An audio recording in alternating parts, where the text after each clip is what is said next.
capable.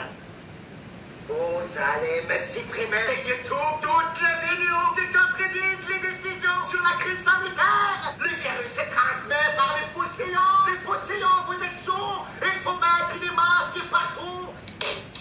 Même dehors. Sinon, ça sera 135 euros ou la prison. Le postillon, c'est dangereux. Dites-leur de mettre des masques, merde. Ouais, salut. C'est pourquoi? Pourquoi t'as fait cette vidéo? Ah non, c'est pas moi qui ai commencé à faire des blagues. C'est le gouvernement.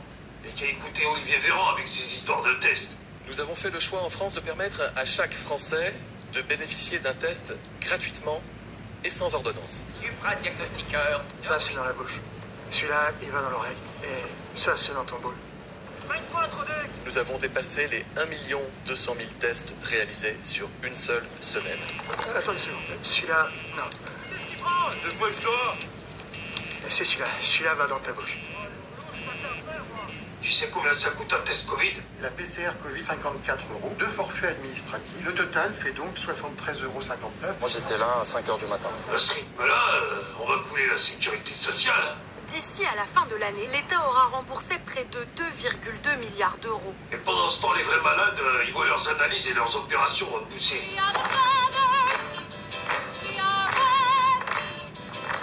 Eh, dis donc, avec la psychose de la Covid, si jamais une personne fait un malaise dans la rue, les gens, ils auront peur de lui porter secours. On nous répète à longueur de journée de porter un masque partout, tout le temps, au travail, à l'école, dans les transports, dehors. Le président, il porte un masque 5 minutes. À travers le campus. Et il manque de s'étouffer. Dis donc là, il serait pas en train de se foutre de nos gueules, celui-là? Attends, alors déjà que sur les plateaux télé, ils mettent pas de masque, mais alors pour justifier, ils racontent n'importe quoi. On est à 2 mètres, 200 mètres carrés, 6 mètres de hauteur. On n'a pas de fenêtre, c'est vrai, mais c'est 100% air frais maintenant. Après ça, on supprime ma vidéo parce que soi-disant, elle respecte pas les règles de l'OMS. Great Reset. Et celui-là, il les respecte peut-être. Effectivement, le lavage des mains, c'est plutôt pour la gastro-entérite. Et donc c'est pas par là que passe la majorité des contaminations. Ça vient d'être confirmé par une étude. T'as vu ça, le dégueulasse? Il vient de dire qu'il faut pas se laver les mains. Merci, mon enfant. Je les ai faites de même.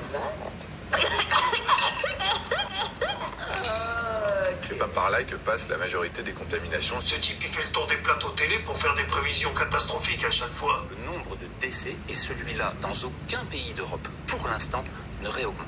Attendez quelques semaines, vous allez les voir. Non, ça fait 3 mois.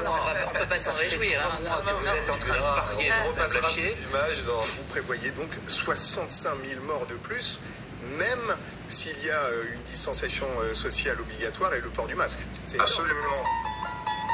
Donc ça fait 4 fois, 5 fois que vous vous trompez sur les pronostics qui sont donnés. C'est une illusion tout ça.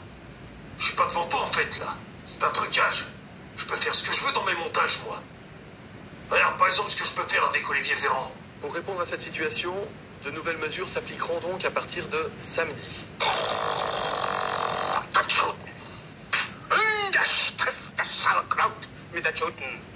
Il s'agit tout d'abord de la fermeture totale des bars et des restaurants.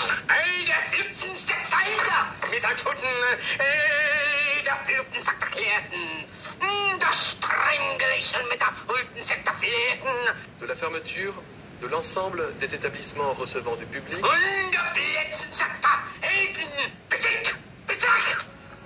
Ah non, c'est pas moi qui ai commencé à faire des blagues. C'est le gouvernement. Et qui a écouté Olivier Véran avec ses histoires de tests. Nous avons dépassé les 1 200 000 tests réalisés sur une seule semaine. Great Reset. Tu sais que c'est une illusion tout ça. C'est un trucage. Regarde par exemple ce que je peux faire avec Olivier Véran.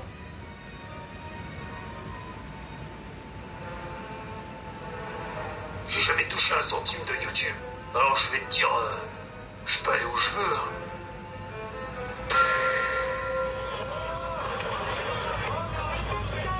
Le gouvernement entretient toujours un climat anxiogène et culpabilisant. Nous pouvons donc légitimement nous demander si la situation sanitaire n'est pas devenue le parfait prétexte pour restreindre durablement nos libertés. Il est urgent d'arrêter d'alimenter la peur. Il est indécent de présenter des données biaisées pour discipliner le peuple. PCR positif n'égale pas les personnes malades. La Covid restera présente comme la grippe ou d'autres maladies. Et lorsque le gouvernement avance l'encombrement de l'hôpital comme manifestation de la résurgence de l'épidémie, il faudrait davantage questionner l'état dans lequel se trouve l'hôpital public. La saturation des services de réanimation n'est pas nouvelle. Tous les hivers, depuis plusieurs années, des transferts de patients sont organisés vers Orléans, vers Chartres depuis Paris, et ce en raison du manque de lits et de moyens pour l'hôpital. Vous n'êtes pas sans le savoir, 3400 lits ont été fermés en 2019.